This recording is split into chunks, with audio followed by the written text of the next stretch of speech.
before from the very first second. The tension is thick in the air. The defendant, Mr. Justin Starkey, is about to plead guilty to some incredibly serious charges, including assaulting a law enforcement officer and throwing bodily fluids at jail staff. These aren't minor offenses. Folks, these are felonies.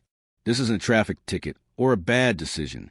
At 2 a.m., this is violent, calculated behavior that could put him behind bars for years. So, as the judge begins asking those routine-sounding questions, don't be fooled. They're laying the foundation for a major legal consequence. Happy with your attorney? Yes. Mr. Keene, may the court use the probable cause section of the criminal complaint to find a factual basis? Yes, Your Honor. Mr. Starkey, are you admitting here today that you in fact did batter or injure a law enforcement officer? That's what I've heard. And you didn't have consent to do so? No. And are you admitting here today that you in fact did throw or expel urine at it? Yes, you heard that correctly. Starkey admits to intentionally throwing urine at a corrections officer. Disgusting. Absolutely. But more than that, it's a felony under Wisconsin law. It's officially called prisoner expelling bodily substances. And trust me, it's as serious as it sounds. This kind of behavior isn't just gross or disrespectful. It's a public health issue and a dangerous act of aggression. And courts don't look kindly on people who humiliate correctional. Corrections deputy? Yes. And you didn't have consent to do so? No, I did not. All right. Do you have any questions for the court or for your attorney before I proceed? I do not. Okay. Mr. Keene, did you go over the facts alleged in the criminal complaint with Mr. Starkey? Yes, Your Honor. Went through all four of them, and more recently, 24 CF 91 and CF 109, along with, we reviewed them on the 4th as well. All right. And did you go over what the state would have to prove, those elements as they apply to the facts? Yes, Your Honor. Or as the facts apply to the elements? Here you'll notice the judge is being incredibly thorough. They're asking again and again whether Starkey understands what he's agreeing to. Why? Because when a defendant enters a guilty plea, especially to felonies, the court has to make absolutely sure it's voluntary, intelligent, and informed. If not, the entire case can unravel down the line through appeals or motions to withdraw the plea. These formalities may sound repetitive, but they're a crucial safeguard of justice. Did you also go over his constitutional rights and what it means by waiving his rights? Yes, Your Honor. And did you go over the strengths and the weaknesses of the cases with Mr. Starkey? Yes, Your Honor. And do you believe he's entering his pleas freely and intelligently and voluntarily here today? Yes, Your Honor. And do you believe he's entering his pleas competently here today? Yes, Your Honor. Do you have any concerns about your client entering his pleas here today? No, Your Honor. All right. Mr. Starkey, one last time, do you have any questions before we proceed and before I have you enter pleas today? No, I do not. I do not have any questions. Then as to count 1 in 24 CF 91, battery to a law enforcement officer, and H felony, how do you wish to plead? Guilty. As to count 1 in 24 CF 109, prisoner throwing or expelling bodily substances, and I felony, how do you wish to plead? Guilty. The court will find your pleas of guilt are done knowingly, intelligently, and voluntarily. I'm going to find that you understand your constitutional rights and what it means to waive and give up those rights. I'm going to find a factual basis to accept your pleas of guilt. Based on that, I will find you guilty of those 2 charges. The remaining charges in those cases and the other 2 open cases. For now, listen closely because this is where many people get confused. The judge says the remaining charges are dismissed and read in. That might sound like Starkey's catching a break, but it's quite the opposite. Read-in charges aren't ignored. They're considered during sentencing. It's like a legal ghost haunting the courtroom, quietly influencing the punishment without showing up as a separate conviction. The judge knows the full story, and the sentence will reflect that. Will be dismissed and read in for purposes of sentencing. A judgment of conviction will be entered today. The court will order a pre-sentence investigation report, long form. Agent does not need to appear, but should be readily available by telephone in case questions arise. The court is again revoking bond. We have set sentencing, and that will remain on the calendar as already previously set. Anything else we need to address here today, Mr. Schmidt? No. Mr. Keene? No, Your Honor. All right. Then he may be sent back to Polk County so he can face his revocation there and whatever's going to happen there. And then once we determine what's going to happen there, we'll figure out sentencing and how that'll come into play. All right? All right. That's good. Understand that. Okay. That dramatic pause that's not in the court transcript, but might as well be. This is the oh no moment when reality comes crashing down. Up to this point, everything was technical pleas, rights, formalities, but now comes the sentencing. Starkey has pleaded guilty. The charges are serious. And what happens next could determine whether he spends the next several years in a cell. Moment that he knew he fucked up. We will go on the record in the matters 24 CF91, 24 CF109, State of Wisconsin versus Justin Starkey. The state appears through District Attorney Kevin Schmidt in person. We have Mr. Starkey appearing in person in custody with counsel Glenn Keene. We're set today in this matter for the sentencing portion of these cases. Mr. Starkey pled guilty on March 7th, 2025 to two felony counts, one battery or threat to a law enforcement officer, and one count of, I believe it was prisoner throwing or expelling bodily substances, an I felony. The court ordered a pre-sentence investigation report. The court has received and reviewed the report. And in my review, even though I don't have as much detailed information as the counsels, the attorneys, I did not find anything that jumped out to me as being a material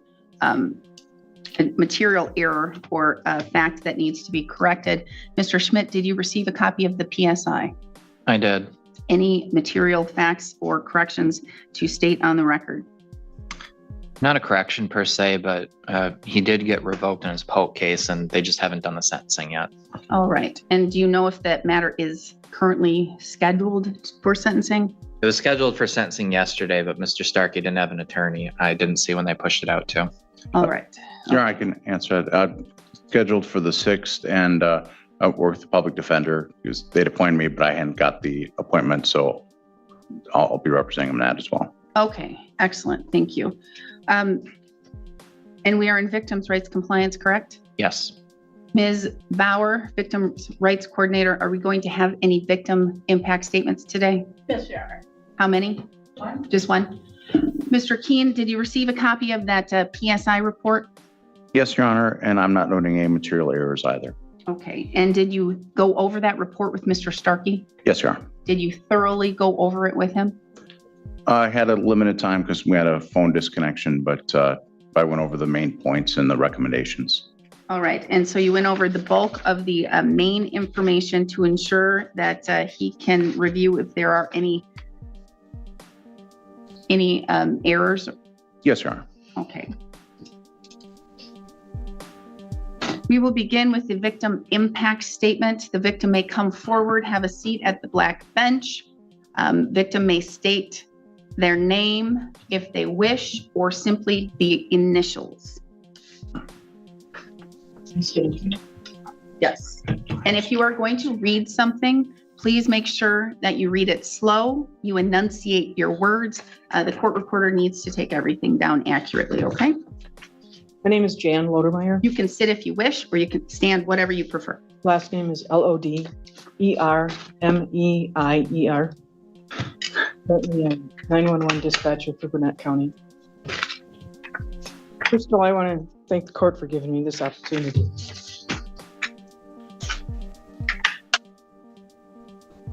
As a corrections and communications deputy for Burnett County, it was my job to keep inmates safe, secure, and hopefully healthy. When Justin Starkey was unresponsive in his cell the morning of 3/29/2024,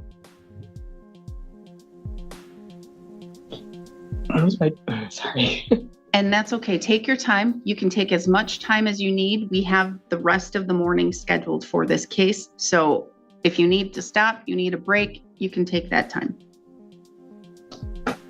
My partner and I at the time went into his cell to make sure he was okay, as he was unresponsive. I bent down to touch his shoulder. He didn't really respond. He started to respond. I thought he was going to sit up. He kicked me in my stomach. I went flying back into a cement wall, and I fell to the cement floor. It's the last thing I ever expected from an inmate that was playing, in my mind, possum. This testimony hits hard. You can hear the pain in her voice.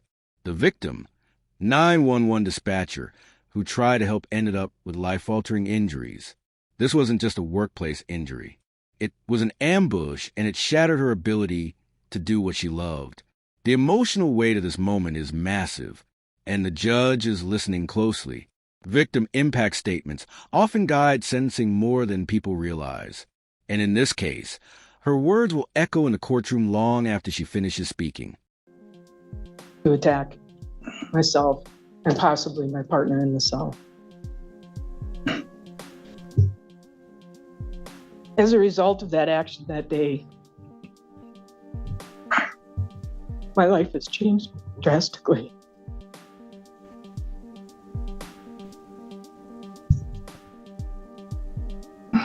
There's things I can no longer do. Correction officer is one of them.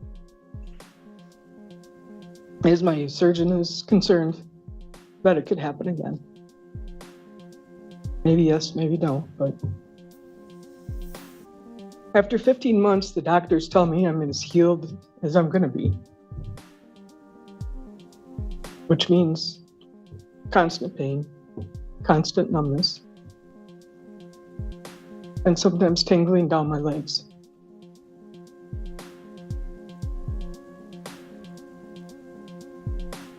As for Mr. Starkey, my anger is never going to go away. I am not a vindictive person. But honestly, I hate that man for what he has done to me. And I'm just going to say, I appreciate your emotion. This is not a time to. I know. That's all I'm going to attack. say. That's all I'm going to say about that. Okay. I am no longer a corrections communications officer, deputy. I am now a 911 communications deputy. My life now is to help people that appreciate what 911 communications deputies do. And that is to help the community and save the community when we can. Thank you. All right, Mr. Schmidt, argument and sentencing recommendation, please. Sure. I'm going to be arguing for what the PSI recommends, which is 2 years initial confinement. Let me just make sure I say it accurate. 2 years initial confinement, 3 years extended supervision on the battery, and 1 year jail consecutive to it on the other count. So effectively, the 1 year jail gets converted into a prison sentence by way of Wisconsin statute. Mr. Starkey has 338 days credit per the jail.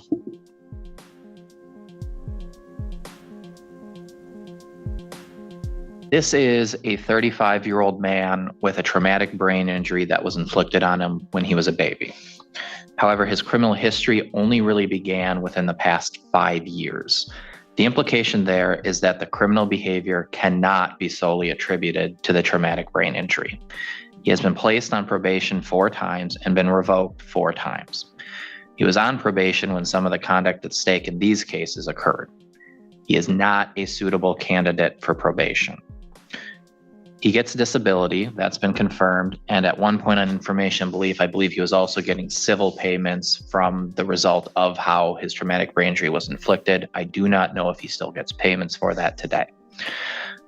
The core behavior of Mr. Starkey in most of these cases is him assaulting and harassing correctional officers. The assaults and harassment show patterns of deliberation and planning and intention. They were not reactive or in direct response to a frustrating stimulus, such as how people might react if they have a traumatic brain injury and fly off the handle. In 24 CF 91, Justin Starkey was apparently having a seizure when COs went in to address it. You heard an account from the victim in that jail already. As soon as COs were in range, Mr. Starkey shot up and assaulted them, in particular, the full force kick of JL that caused life-altering injuries. This happened March 29th, 2024. The PSI demonstrates a lot of additional information that the PSI writer acquired contacting other jails that Mr. Starkey was in both before this incident and after. And what the PSI writer discovered was that for over a year before this and sometimes afterwards, Mr. Starkey has been in other county jails, and he has been doing the same behaviors. He has been faking seizures and medical issues to trick COs to try and come in and aid him. The jails have reacted in different ways. Eau Claire seemed to have figured out this and just wouldn't go in and expose their COs. They would see the fake seizures, document it, and then document Mr. Starkey's behaviors afterwards, which show he was clearly faking it. Sometimes his reactions have been violent to them not coming in and checking on him, say attacking the door or the cell. His assaultive behavior has also been directed at inmates in those jails. In 24 CF 248, COs came in to talk to Starkey to stop applying cleaning solution to the mirrors in the cells that they used to see in. They first tried to do it in a safe manner through the intercom. He wouldn't listen and kept doing it. The CO went in to talk with him. The CO's posture in the surveillance camera was very neutral. He was not approaching Starkey. He was just casually standing there talking. And then eventually Starkey got mad, assumed a charging posture, and charged at the deputy. It was completely unprovoked. He wasn't even touching Mr. Starkey or approaching Mr. Starkey when he was attacked. 24 CF 109, Mr. Starkey. This isn't just impulsive violence. It's disturbing premeditation. Starkey didn't just throw or prepared it like a twisted science project. He used Kool-Aid powder to make the liquid thick enough to hurl. That level of planning sends a message to the court. This wasn't a moment of emotional breakdown. It was a calculated, humiliating act of aggression. Prosecutors love evidence like this. It proves intent, and it justifies a tougher sentence. Pick it up, and it would be throwable, and threw it at a deputy, a correctional officer, I should say. Again, showing deliberation and planning and really an intent to humiliate, I would say. I specifically went through the facts in these jail cases because they show something you don't really see in some of his other cases, this planning deliberative element. Mr. Starkey is intentionally using, not just in these cases, but in the descriptions of these other jails, he's using the empathy of his COs, their desire to help him and to make sure he's not having medical issues to gain access and harm them.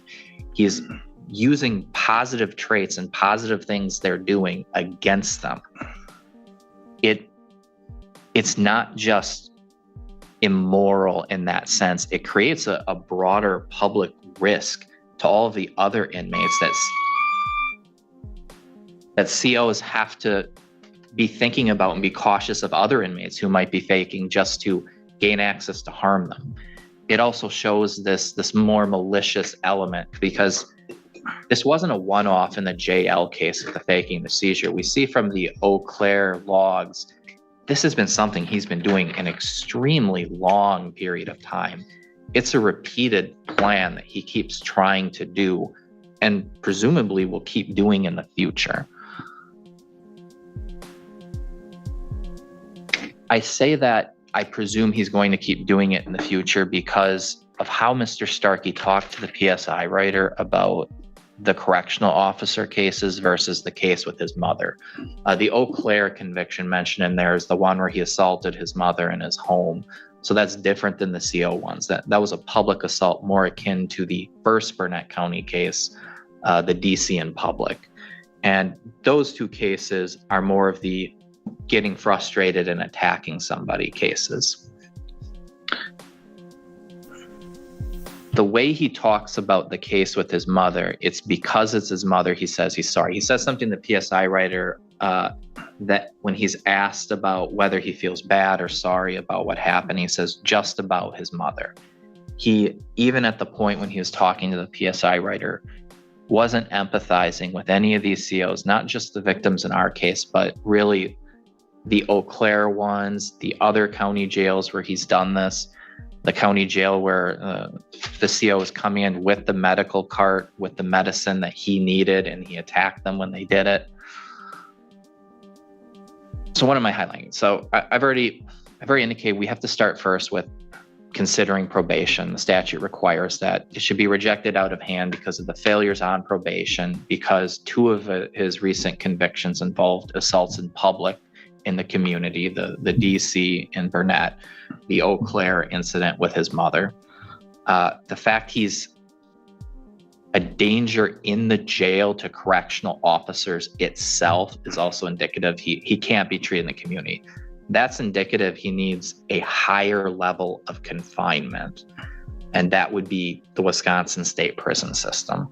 They have much better resources. They can have a better documented file and establish easier to use protocols than the county jails he's bouncing to and forth from Polk to Burnett to Eau Claire, and better establish a protocol where Mr. Starkey cannot harm officers, correctional officers. So that brings us to McCleary. Gravity offense, protection of the public, rehabilitative needs of the offender. The gravity of the offense is severe because of the maliciousness of what's happening here, and because of the pattern that can be traced back into 2023 and also forward a bit as well, of really just wanting to attack these jailers. If you look at what is the intent, what is the impetus of why he's doing this, it's not, these are not contacts where the COs are initiating contact with him. He's initiating contact with them by faking medical issues or deliberately doing something he's told not to do. He's seeking provocation. He's seeking physical contact.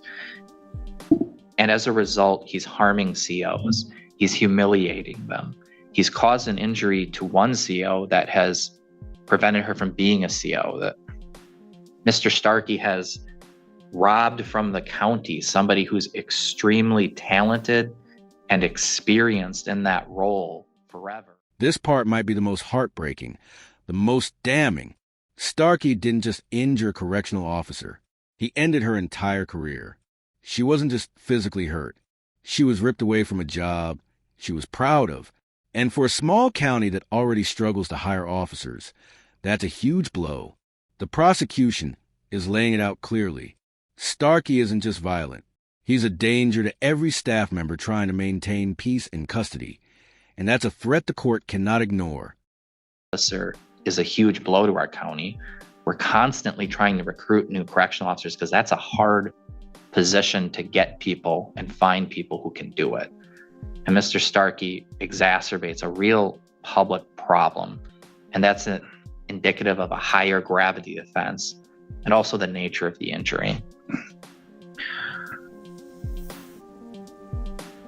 We need to be able to protect our correctional officers. And I think that through the gravity of the offense, through McCleary, is the way we address that. Because there are not special rules for the police or for correctional officers where people can swear at them or be mean to them or throw urine at them or assault them, and they can't for the public. The COs and the deputies are also the public because they're also people, and they deserve the same respect. And they deserve the same respect for their personhood and their bodily autonomy as anybody else. Protection of the public is odd here because, like I said, most people don't think of correctional officers or police officers as the public, but they are in the sense of how that term is used. When you have an individual who's incarcerated, the public that we're seeking to protect in this case is the correctional officers. But there is also the broader public who's at danger with Mr. Starkey. One of the reasons, the case that caused him to come into our jail to begin with, was him being public and threatening a woman who, again, was just trying to help him.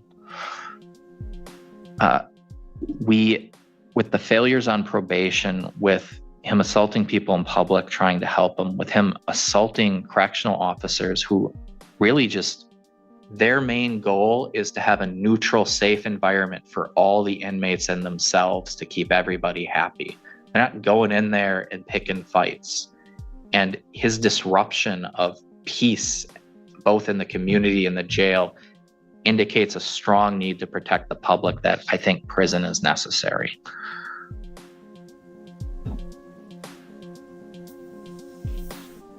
That brings me to rehabilitative needs of this offender. Mr. Starkey, I think we see a pattern over the past 5 years where he's growing increasingly antisocial and malicious in both his behavior and his thought processes. This can't be traced to his TBI from 1991 because he doesn't have this criminal history going back to 1991. It happened in the past 5 years. They're a result of him and his choices and his behavior. We really see in the PSI, in his statements, a profound lack of empathy for people he doesn't already have a personal stake in. That's why he feels bad about his mother, but nobody else, not the woman helping him at the hotel, none of the correctional officers he's ever assaulted or thrown urine at, of which there's no justifiable reason. They demonstrate an increasingly selfish view that Mr. Starkey has, where if someone makes him angry or he feels he's not being respected, he says to the PSI writer, he's justified in what he does. That's highly concerning because it shows a lack of respect for others, a lack of respect for bodily autonomy, which is really one of the cornerstones of modern society. If his empathy is non-existent to this extent, if he's this selfish in his worldview, if his locus of control is so... If you are hoping for remorse, prepare to be disappointed. When asked if he feels sorry, Starkey shows emotion only for his mother, not for any of the correctional officers he assaulted. That lack of empathy, it's a red flag for judges and mental health evaluators alike. It suggests that rehabilitation isn't likely, and that means the court may lean hard into punishment, because when empathy is absent, the justice system turns to deterrence. The decision to change isn't going to come organically from Mr. Starkey. He's been continually assaultive for years now in these jails. So it has to come from fear of punishment. It has to come from deterrence. If we don't address punishment through the criminal justice system in that manner, my big concern with the implications of how Mr. Starkey talks about his TBI and his ADHD is he's going to come to the conclusion that so long as he ties things back to that or medical issues and he doesn't get punished, then it's going to reinforce the behavior. If he's able to use those diagnoses as an out to avoid punishment, then he's being told, you can still do that because of your condition.